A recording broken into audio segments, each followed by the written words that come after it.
नाज़िर बकेरा शरीफ में ड्रेनेज ते हलंदड़ तरक्याती कम रोलड़े जो शिकार है, जे सबब शहरी सख्त रुखियाइन के मुंह रही रहा आहिनि।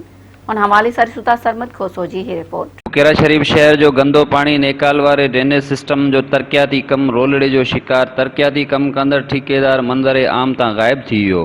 पूरे शहर जी मेन मटर खड गंदो पानी नेकाल न थियण सबब भरजी तार थी वई। बरसातन जी मौसम हुअण सबब शहर तोड़े पहाड़न जे बुॾण जो खतरो वधी वियो।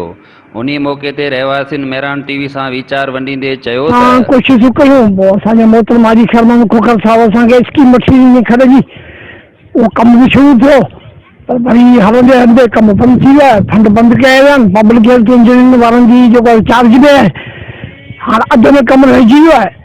कंप्लीट कोन थी सघियो आहे।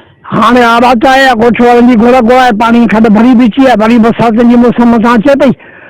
हाणे असां इन करे जी गॾु थिया आहियूं ॻोठाणा बसां सां गॾु थिया आहिनि त इहो मुतालबो असांजो पब्लिक हेल्थ इंजीनियर वारनि सां बस वारनि सां त महिरबानी करे असांखे बरसातनि खां अॻु हिन खड जो कमु कंप्लीट करे ॾियो। साॻी पोज़ीशन हुई खड भरिजो वेंदी ते पंहिंजो माना बरसातनि जे टाइम में हाजी साहब महिरबानी कंदो आहे। ख़ैर माण्हू खोखर पंहिंजा ट्रैक्टर पंहिंजियूं मशीनूं ॾेई हितां पाणी निकाल कराईंदो। हींअर त हाणे ॿियो को बि निकालनि जो कोन्हे को जेको ड्रेनेज वारो पहिरीं सिस्टम सो बि न कराए। हे कमु हलियो वियो विच में इहा स्कीम हुई ट्रेन में तला ठहंदा आहिनि जेको पाणी जो निकाल ॿाहिरि थींदो सो बि हलंदे हलंदे कमु जेको बंदि थी वियो त ॾिसो था सॼी खड जेका भरी पए चइनी पासनि खां ॻोठ आहे। ऐं वाइदी हिकिड़ी खड आहे जेका सॼी बुकेरा शहर जो पाणी गंदो जेको हिन में गॾु थिए।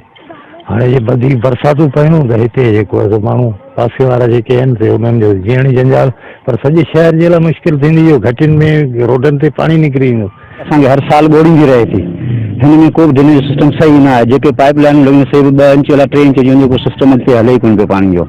ऐं जेको हीअ सफ़ा तमामु ऐं जेको ठेकेदार आहे हिते कमु छॾे वियो आहे दिन उहा हुकूमत खे ख़बर आहे त किथे आहे कंहिं पाताल में कोन्हे लाज़मी हुकूमत वारनि सां गॾु ई वेठल आहे। असांजो मुतालबो आहे त उन ठेकेदार खे हिते आणे उनखां भई कमु करायो वञे। खड जो कमु असांखे बिल्कुलु मुकमल कराए ॾियूं न त इहो हर साल वांगुरु हिते ग़रीबनि जा अझा ॿोड़े छॾींदी।